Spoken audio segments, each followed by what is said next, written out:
What's up, Colliders? Welcome back to another episode. That's Miss Diva Talks. What's up, y'all? I'm the kid JW. And this is from Green Hawk Drive's Top 5 Forgotten Muscle Cars of the 90s. Let's see. I've always been a muscle car fan. I mean, I've always been a Corvette fan, but I didn't really get into like cars until like early 2000s. So let's check it. Of a muscle car, depending on who you talk to, they will give you different criteria, different checklists. Yes. I'm going to be straightforward and say that every car on this list is not technically a muscle car. Bruh. To be a muscle car, and this is coming from the Muscle Car Club, they have V8s, originated in America, are rear-wheel drive, and were produced in the 60s and 70s. This is a brand new 1968 Pontiac GTO. It's been beautifully restyled from bumper to bumper.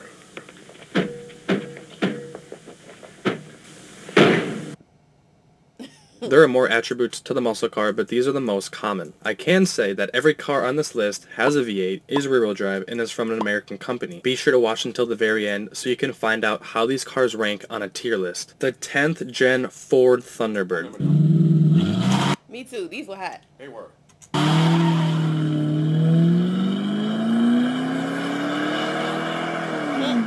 There was so much controversy when this car came out that Ford ended up firing the man behind the project. It cost way too much to make and was far heavier than its competition. The earlier models were only offered with the V6, and it wouldn't be until 91 that the T-Bird gets its V8 with 200 horsepower. As I said earlier, this car was heavy. It's a boat. 200 horsepower does nothing for it. And with that, 0 to 60 in 9.2 seconds. Now yes, if you're a 10th gen Ford Thunderbird fanboy, then you would know about the supercharged V6. It's definitely cool, but I have to stick with the purpose of this video, and by that I mean V8s only. In 1994, Ford introduced the 4.6, which gave the T-Bird an extra 5 horsepower? What? Oh, and only an automatic was available for the V8 powertrains. There was also talk about Ford coming out with an SVE Thunderbird. That would have been what this thing needed. They scrapped that idea and actually destroyed 3 of the 4 prototypes, and apparently the one and only one SVE Thunderbird sold on Craigslist? Bruh. The 12th gen Cadillac Eldorado. Like the Thunderbird, the Eldorado was in this weird personal luxury / sports car segment in an attempt to appeal to the younger crowd. This was the decade where the North Star was introduced. Today we're going to talk about the stupidest design ever as far as the engine goes. While this engine is notably unreliable, it does pack a punch. The 4.6 in this car gave it around 300 horsepower, 0 to 60 in a flat 7 seconds, even with all that weight. It being a Cadillac, of course, it came equipped with an elegant interior, very spacious and comfy. While sales were better Everybody wanted the L dog. Everybody wanted one. than the prior generation, which is a joke of its own,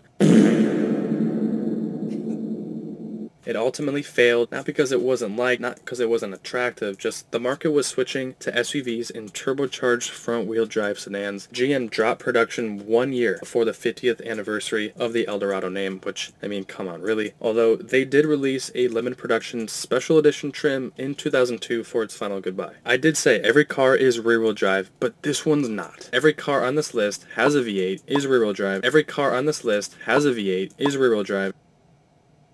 Okay, it's fucking front wheel. Why they would make this front wheel when its competition, the Mark 8, wasn't, I just don't get it. But speaking of the Mark 8, that's our next entry. The Mark 8 is an unusual car, especially in today's standards. And I can't tell you the last time I This car was always ugly to me. Right. It was always ugly to me.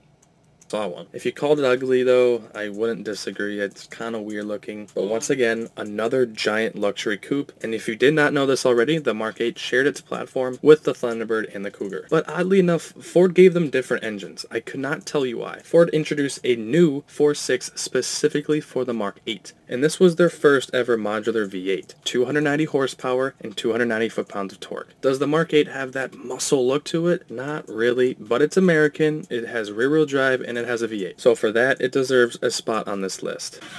Oh, here's what we go. Yeah.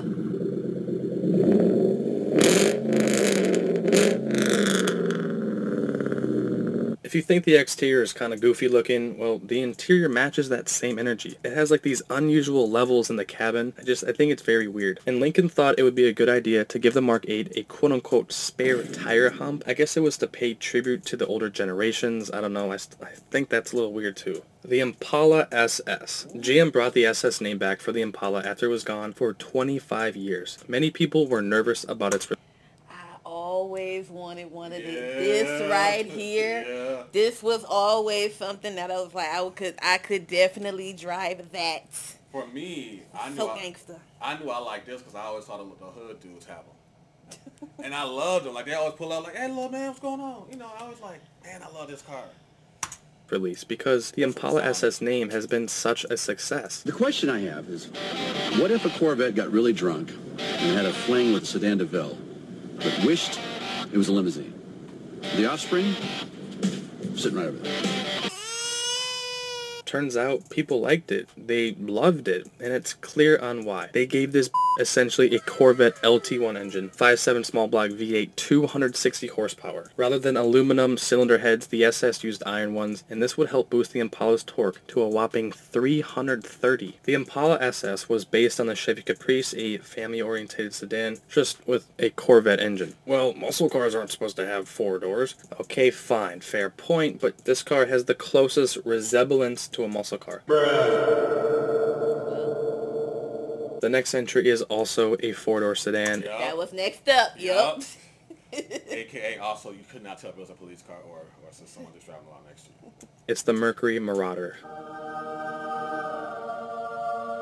I don't know about you, but when I see one, I know, and whoever's driving with me is gonna hear from me because you can't not say anything when you see one. And that's what I'm trying to say is, like, I feel as if most non-car people would just think it's like another Crown Vic, another Panther body platform car, right? And for that, I do feel like this car is kind of forgotten. But we all know that this is one beefy. The Marauder we are thinking about is actually in its 2nd generation. The 1st generation was from the 60s and then they brought it back. Talk about being forgotten about. While only produced for 2 years, the Marauder definitely left its mark. Approved! It came with 18-inch alloys, dual tips, a sports-tuned suspension, and an engine from the SVT Cobra, and also the Lincoln Aviator, but that's not as cool. 330 horsepower sent straight to the rear wheels. Now with that V8, the Marauder gets 5 miles per gallon city. However, in its first production year, if you bought this car, you were given a specially made Marauder jacket. Alright, so now it's time to rank these cars on a tier list. We have S, A, B. That's just crazy, though. How basically it was in the 90s was that weird era where there was this, where the big 3 was well, in this case the big 2, was just slapping sports car engines in like sedans and like, hey, people like this. And now we're seeing it with Chrysler. They're putting them in minivans now. Right. C and D. S means it's freaking out of this world, and D means it's a terrible car. I'm going to put the Eldorado and the Thunderbird in C tier. I'm going to put the Mark 8 in B tier. I feel like it's not good enough to be in A tier, but I feel like it's not as boring and it has more styling and more power than the Eldorado and the Thunderbird. Moving on to A tier, I have both the Marauder and the Impala SS. Here's the thing. I can't really tell you which one I like better. I think they both have their unique characteristics and just awesome features to them that make them what they are today. And for that, I really can't have one better than the other, so I'm putting them both in A. That's going to wrap it for this video. If you liked it, please give it a comment. What was your favorite car on this list? I really appreciate all the feedback that I'm getting. I love reading your comments. I appreciate you tuning in. Thank you so much. 1000% the Impala. Oh, yeah. Hands down. Yeah, that's my favorite. Oh, yeah. As always, Colliders, if you enjoyed this reaction, go ahead and hit the like button. Share it with someone who you think would like it as well. If you're not a Collider, I don't know why you're not subscribing. It's free. If you want to check out this YouTuber or any of their other videos, the links to both the video and their channel will be in the description below, along with where you can find me in the official JW on our own YouTube channels. Anything else you want to add? Bye, y'all. Later.